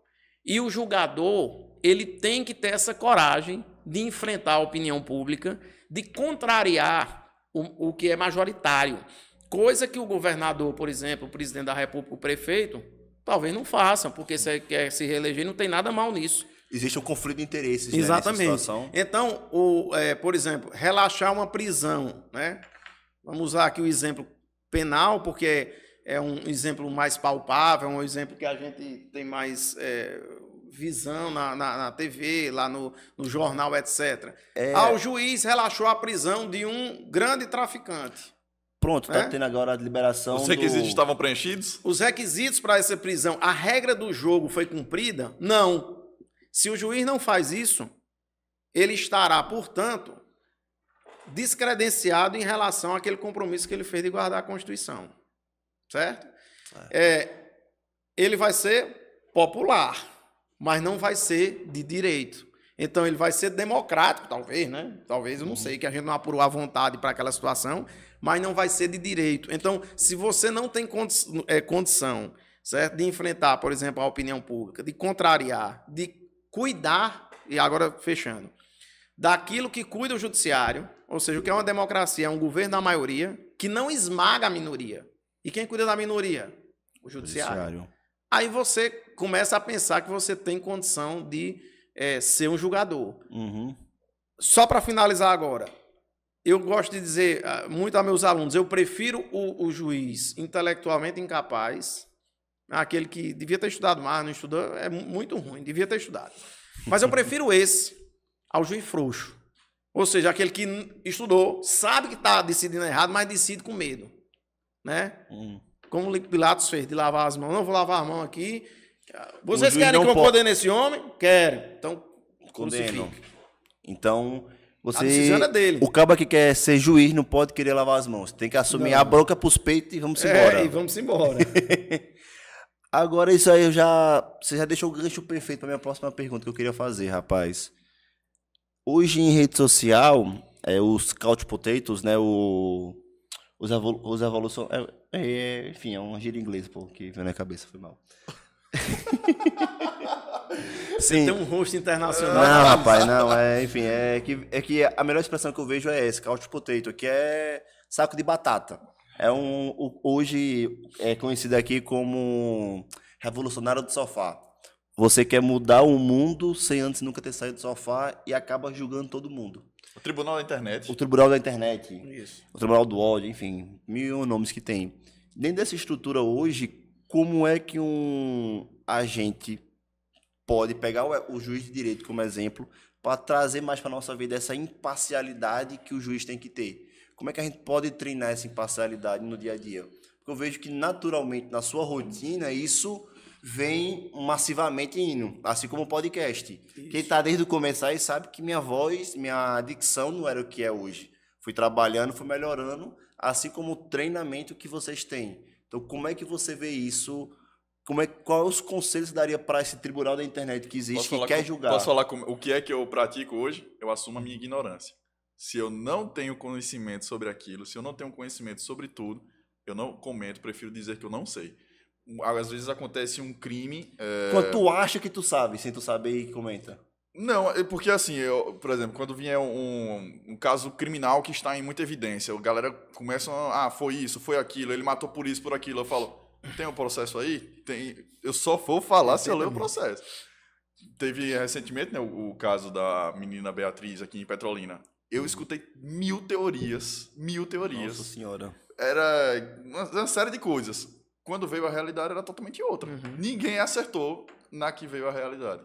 Né? Da hoje... motivação do crime, do suspeito do crime. Então, eu desde o início eu falei, rapaz, eu não faço a mínima ideia do que foi isso. Enquanto outras pessoas têm autoridade e uma ansiedade de comentar e afirmar o que aconteceu. Afirmar categoricamente, com uma propriedade incrível que você acaba pensando que aquela pessoa realmente conhece o caso. Né? Então, assim, a gente vê muito isso. O caba é o delegado. Enquanto advogado mesmo, muitas pessoas chegam para mim e falam, Paulo, eu tô com esse caso, ó, o juiz lá tá emperrando o meu processo, não sei o que. Eu falei, o que é que você acha? O que é que dá para fazer? Eu falo, me manda o número. Eu só comento depois que eu vejo o processo. Depois que eu vejo o processo, eu faço o comentário. Eu dou a minha análise, eu dou a minha consulta. Mas antes disso, eu só falo depois disso. Eu acho que Paulo já disse tudo. Ou seja, para você julgar, primeiro você tem que conhecer. Para você conhecer, você só pode conhecer se você tiver escuta. Né? Então, assim, há um princípio que rege o processo, né? Que um doutrinador chamado Alexandre Freitas Câmara, que ele diz, não existe processo sem contraditório, não existe contraditório sem processo. Essas pessoas essas categorias são identitárias, têm identidade perfeita, né? Em relação a uma e a outra, não existe uma sem a outra. Então, quando eu estou falando de uma coisa, eu estou falando de outra. Ou seja, dá oportunidade, né? Do contraditório, da oposição, aquilo que Hegel dizia, a antítese. Né? Eu chego com uma tese, né? E alguém faz uma antítese, né? Uma antitese, digamos assim. Né? E o julgamento é justamente essa síntese, né? Ou seja, é o enfrentamento da tese e da antítese. Julgamentos precipitados, né? Já levaram a inúmeras injustiças. E aí vem à tona um problema que, primeiro, é isso que Paulo já bem colocou, ou seja, todo mundo sabe de tudo hoje. É uma coisa incrível, né? Então, assim, um não sei é quase que não praticado. Outra, todo mundo fala de tudo, ninguém escuta. Então, por exemplo, quando você falava aí, e se a pessoa faz uma apreciação, um julgamento, achando que sabe e não sabe? Pois faltou o quê, né? Faltou uma propriedade aí que foi o quê? Escutar, conhecer, né? Humildade, talvez. Humildade, né? Que a humildade, essa humildade, o não sei, é a cláusula sine qua non para você saber de alguma coisa. Rapaz, o que eu acho, só sei que nada sei. Rapaz, o que eu acho bonito... se eu disser a você assim, eu sei tudo sobre dialética hegeliana, eu vou pegar aqui, que eu falei agora, certo? Então acabou. Acabou. Não, agora... Eu não vou aprender mais nada, porque eu sei. O que eu acho massa desse povo do direito é essas nomenclaturas. Sine qua non, rapaz. É um nome assim que... Mas isso sai no automático. Sai no automático. Não é querendo não, sai no automático. Imagino que seja pela prática, pelo costume do dia a dia, mais ou menos né, sem cara? a qual, né? Sim. Cara, então... Hoje eu vejo assim, trazendo minha leitura de leigo fora desse mundo do direito, do mundo do julgamento, eu concordo com o Paulo, concordo com essa linha que trazer. E é até bom ver isso porque, cara, uma das coisas que eu mais aprendi aqui no podcast, como eu falei, quem tá acompanhando sabe como até que eu falava antes, como é que eu tô vendo aumentar, recebi até críticas aqui de, tenho que falar um pouco mais. Mas hoje na sociedade, cada vez mais as pessoas estão mais ansiosas, as pessoas querem ser mais aceitas, as pessoas querem mais validação. E aí, para isso, pego a inteligência artificial e treina ela para validar ela. Como assim, Toninho, treinar ela? Porque se você fala para ela, eu gosto disso, ela vai fazer o quê? Vai devolver o que tu gosta. Então você está se retroalimentando, seja na inteligência, seja no seu algoritmo. Então a capacidade que mais perdeu o ser humano é de ouvir, e também eu vejo que capacidade de ouvir, eu vejo que a nossa geração ainda é que pegou um pouquinho ainda mais a parte humana, de estar em casa e tudo. Agora, essa geração mais jovem, eu posso até arriscar, que eu tô vendo que tá perdendo a capacidade de empatia, cara. De viver assim, de se colocar no lugar do outro, de conversar. Porque... Tem um pensamento crítico. É tudo coletivo. Então, cara, se for em coletividade, os idiotas vão dominar o mundo, né? Que eles são maioria. Tem uma frase que eu não lembro quem é que fala isso, mas... Rapaz, tem uma coisa no Brasil que todas as livrarias estão quebrando, né? Fechou. Isso. Eu acho isso um grande problema, um grande sinal de que as pessoas não estão buscando mais conhecimento. Não estão. E é isso. As pessoas não estão mais lendo. É difícil, as pessoas... Antigamente a galera ainda sentava numa mesa e conversava sobre um filme, uma série. Hoje a galera senta numa mesa para conversar sobre o story de uma tal influencer.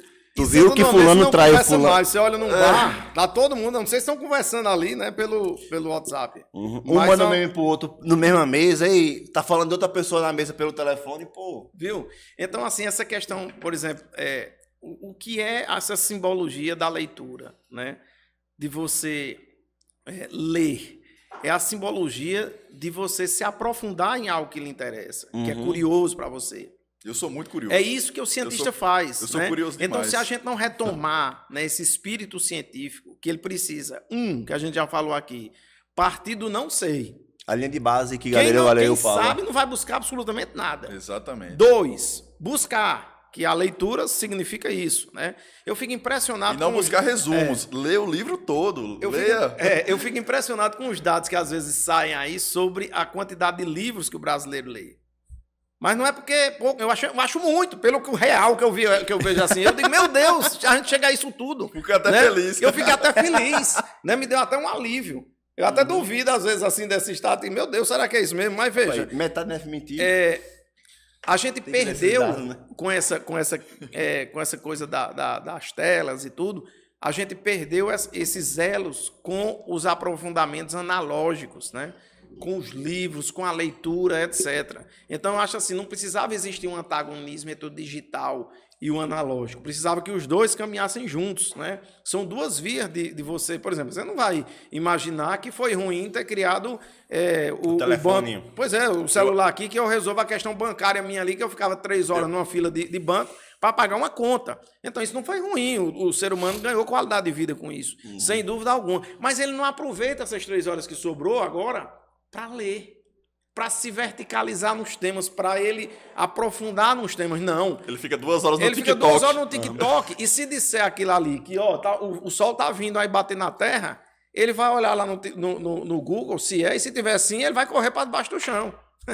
Não, ele vai perguntar para onde eu vou correr. Para onde eu vou aí, correr. De acordo com o que ele mandar, ele vai. Então, assim, é interessante só... eu vou dizer que realmente estou bem influenciado por essa obra. Nada será como antes, porque toca em situações que a gente está falando aqui, essa obra de Nicoleles. E vocês imaginem que lá acontece um hecatombe, que eu não vou dizer para não dar spoiler, mas spoiler ao leitor, depois ele pode ficar ouvindo, depois ele pode ficar chateado. Mas, não, veja, ninguém vai ler, acontece. Eu espero que leia. Tô brincando, e aí a gente perde toda a capacidade, nosso parque tecnológico. Digamos assim, possibilidade de se comunicar pela internet e tal, não sei o que, geração de energia, etc. Veja, as pessoas não sabem mais se deslocar de um canto para o outro. Por quê? Porque sem o Google Maps, ele não sabe fazer isso. Então, ele não sabe mais, por exemplo, ler. Porque não sabe o número das estradas, por exemplo. A gente está vivendo já... Porque, assim, uma dependência enorme disso. Né? Cada vez mais está vivendo, Quando todas essas tecnologias chegaram, era a rede social, o Facebook, ele é muito bom. Não, era o Orkut. Ele aproxima quem está longe. Né? E hoje a gente já percebe que ele afasta quem está perto. Porque afasta quem está perto. Né? Hoje já tem o contrário, o efeito reverso, né? Exatamente. O conhecimento, todas essas IA, Google, são mecanismos de busca, estão deixando as pessoas preguiçosas. O que era uma ferramenta para facilitar o conhecimento está impedindo as pessoas de chegarem ao conhecimento. De chegar. Elas não querem mais conhecimento. Para que eu quero saber os efluentes do rio Amazonas se você botar no Google sei tudo? Para que eu quero essa informação? Eu acabei de comprar um livro sobre a Amazônia. Tô lendo ele agora. Então, cara, acaba que hoje a informação... tem uma analogia que eu gosto muito, que é Murilo Gun. Já ouviu falar? Gosto, muito bom. Ele era comediante, virou... Não, ele já foi um bocado de tudo, agora é um guru, eu acho. Mas ele é bom. Acaba Murilo Gun. Ele fala que, cara, hoje o mundo vive um mundo muito doido. Ele gosta de... ele traz uma analogia sobre a fórmula da velocidade.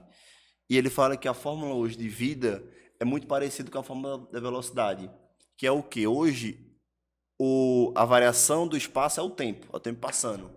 E hoje a gente sai de uma geração que fazia sentido você sair da sua casa lá no interior, ir lá para a Baixa da Égua, para poder estudar, passar 5 anos, para poder ser doutor, voltar com aquele conhecimento que você tinha, para quando alguém vier com aquele problema, naquele livro, naquele lugar tem aquela informação.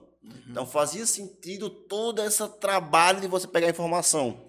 Porque em um mundo sem informação, o melhor recurso é a informação. Aí foi passando o tempo, a informação cada vez mais abundante, abundante, abundante. Hoje é gerado mais informação em um dia no mundo tecnológico do que os 2000 anos, se pegar 2000, usando 2000 para trás. Hoje, um dia, tem mais informação do mundo todo e mais gente do que os últimos 2000 anos. Então, a gente mudou a analogia do mundo. E cada vez mais, um exemplo é a inteligência artificial, como a gente discutiu bem aqui, a gente ainda não sabe onde ela vai desaguar. Qual é a informação que a gente tem que aprender hoje em dia, sabe? Será que realmente vale a pena a gente estar estudando sobre o afluente da China?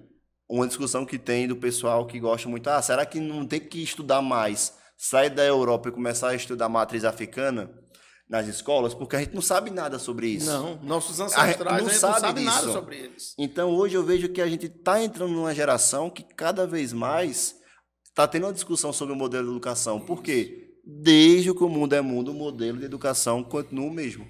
Então, dentro desse modelo de educação, desculpa a palavreada aí, mas será que não valeria mais a pena a gente estar estudando sobre soft skills, habilidades interpessoais, como eu vou me interagir com outras pessoas? Porque hoje a gente vê que é o oposto. Hoje, será que vale a pena a gente estar decorando um módulo de informação? Será que vale a pena estar fazendo uma redação do Enem? Sabe, eu sou merda em redação, sou dislexo, escrevo errado, sou a peste, não falo nem direito. Também tem isso. Então, dentro dessa estrutura, eu fico pensando muito nessa didática que, será que meu filho vai ser burro? Porque depende. Como assim? Então, nem sou pai ainda.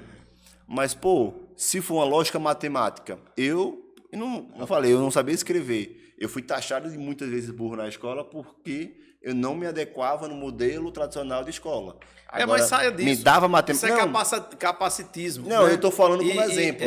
Eu não me acho, E os grandes cientistas do mundo, todos eles eram reprovados em tudo. Enfim, não fui reprovado, mas quase eu fui.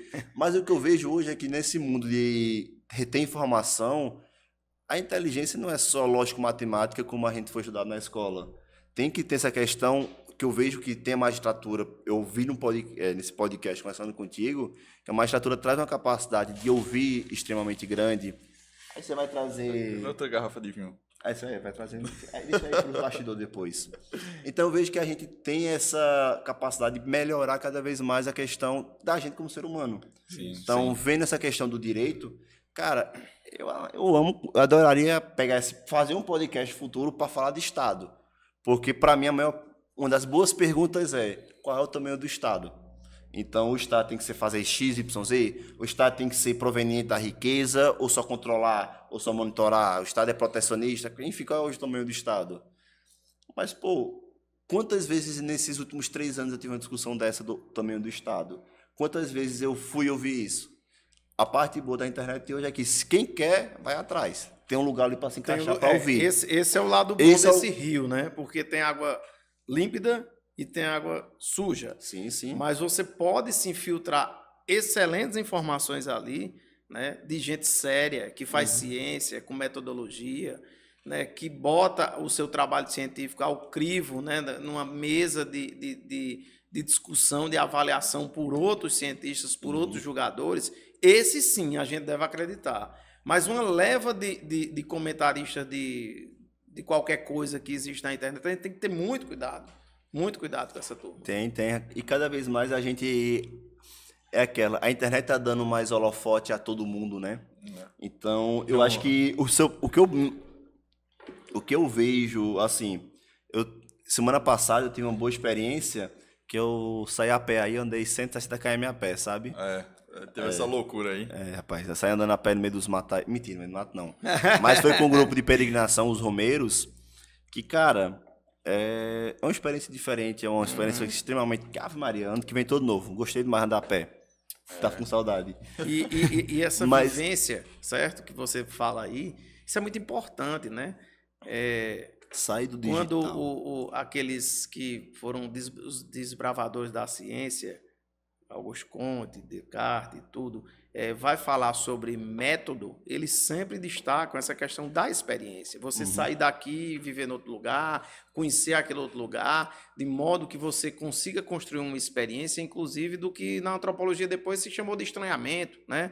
Lá na frente se chamou de estranhamento. Ou seja, eu só consigo ver o outro se eu conhecer aquela cultura do outro, né, e conseguir me abstrair um pouco, né, porque senão eu vou estar dizendo assim, ó, sua religião é pior do que a minha. Isso aí, no né? caso, é um treino de empatia, é pior do que a né? minha, né? Então isso aí é algo que envolve o processo do conhecimento, né?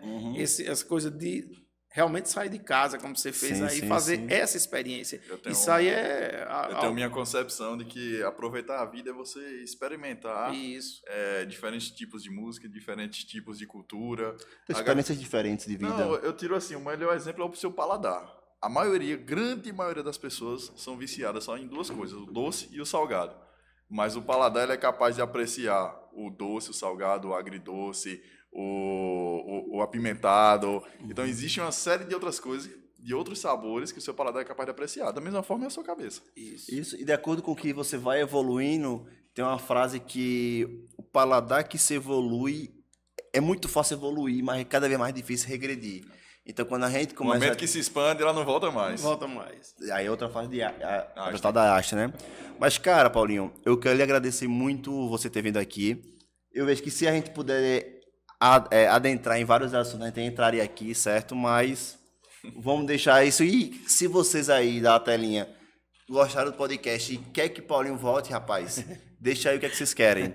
Mas vê, Paulo, você quer deixar alguma mensagem para alguém? Você quer falar alguma coisa? Sim, eu queria, sem dúvida alguma, renovar os meus agradecimentos, né, a toda a equipe que forma esse podcast aqui. Dizer que eu acredito nesse tipo de projeto demais. Por quê? Porque a pessoa que está ouvindo, a pessoa que está vendo esse tipo de discussão é uma pessoa que está aberta para aquela questão do não sei, ou seja, aquela pessoa que está aberta para renovar seus conhecimentos, para aprofundar seus conhecimentos, inclusive para criticar e discordar de tudo que a gente falou aqui, mas essa pessoa aí, ela está em evolução. Né? Discorde, mas fundamente. Isso, porque discorde é isso? Isso. Mas, assim, a gente não pode ficar estático, e é por isso que eu louvo demais esse tipo de iniciativa, nesse quadro de coisas que né, a nossa vivência, a nossa civilização está, né, eu dizia assim, experimentando nesse momento, que eu não sou uma pessoa pessimista, de dizer que nós estamos, né, no apocalipse, como tem uma figurinha que roda aí como tem uma figurinha que roda aí no WhatsApp, dizer como é duro assistir o Apocalipse. Não estamos nisso, não. Agora, sempre o ser humano vai ter que ter aquela escolha em relação a tudo que a natureza proporciona para ele, que a sociedade proporciona para ele, que o caminho histórico proporciona para ele. Né? Quem decide isso somos nós. Né? Eu repudio demais qualquer tese que nos coloque de uma forma determinista, que a gente não tem capacidade de fazer algo diferente. Aí, falando de algo diferente, a gente vê esse tipo de iniciativa acontecer aqui no nosso Vale do São Francisco.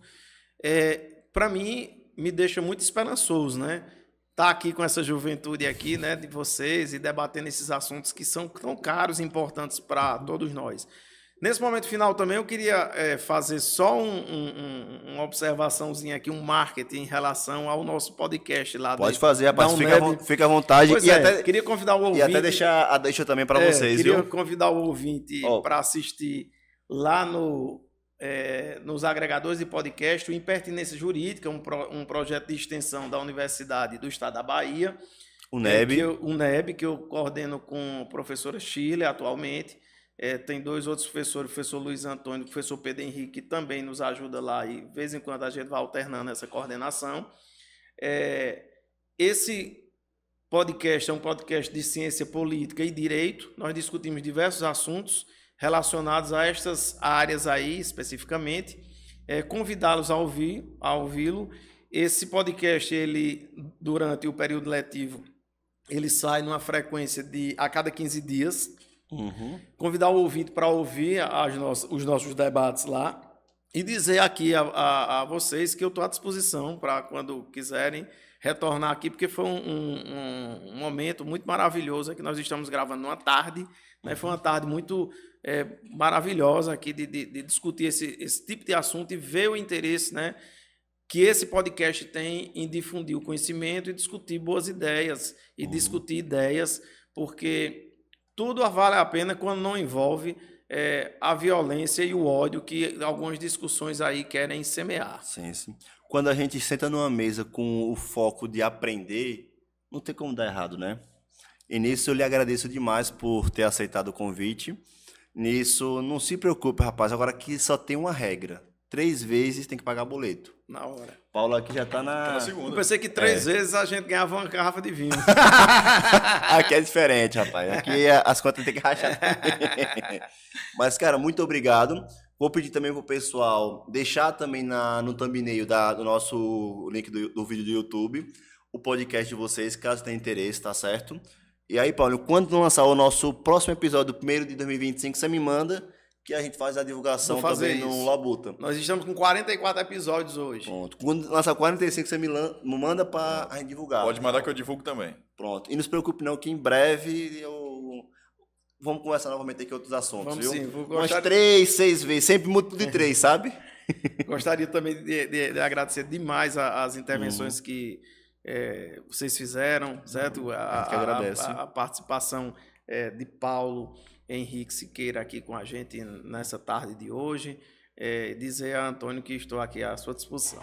Pode deixar aí, Paulo, também muito obrigado por mais uma vez ser co-host aqui do Labuta Podcast. Quem ainda não viu o Paulo no outro episódio, foi um episódio com o Felipe Giesta, onde a gente trata bastante sobre o direito imobiliário. Isso. Muito obrigado aí pelo convite, Toninho. Sempre que você me chamar, eu tô aqui. A conversa é sempre boa. Às vezes a gente conversa numa direção, aí vai indo. Mas é sempre muito bom estar aqui. Quando você precisar desse projeto, tem o meu apoio. Pronto, fico muito feliz por isso. E assim, Paulinho, o que eu falo pra ti é o que eu também falo pro pessoal aqui do estúdio. Primeiras pessoas que eu tenho que agregar no podcast, primeiro sou eu, porque eu tô aqui encabeçando, não tendo dor de cabeça. Então, cara, isso me engrandeceu, cara, demais. Eu fico muito feliz que eu saio dessa conversa feliz e com a sensação que eu aprendi aqui na conversa. O segundo ponto é, será que o convidado que está aqui, ele também conseguiu aproveitar? Ele gostou do espaço? Aqui é um aprendizado constante. E aí, tendo essa entrega de vocês aqui, junto com a equipe, que o pessoal está validando também com a cabecinha, eu fico muito feliz com isso. Então, o podcast, para mim, dá um sucesso quando a gente encerra com o sentimento de, pô, queria continuar conversando mais. Mas no mundo de rede social, que o pessoal, pouquíssimas pessoas vão chegar até o final, a gente tem que entender que é assim, né? Exato. E se você, rapaz, que chegou até o final, comenta aqui, aquela mãozinha de soco, vai. Pra ver quem comentou até o final aqui, quem assistiu o podcast, viu? Que depois a gente vai conversar com vocês.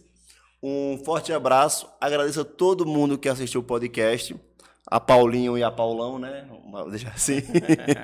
E não esqueça de curtir, compartilhar e também seguir a gente nas nossas redes sociais. Um beijo a todo mundo, se Deus quiser, até o próximo Labuta Podcast, que a partir de janeiro vai ser semanal. Conte com a gente e Valeu. tamo aí.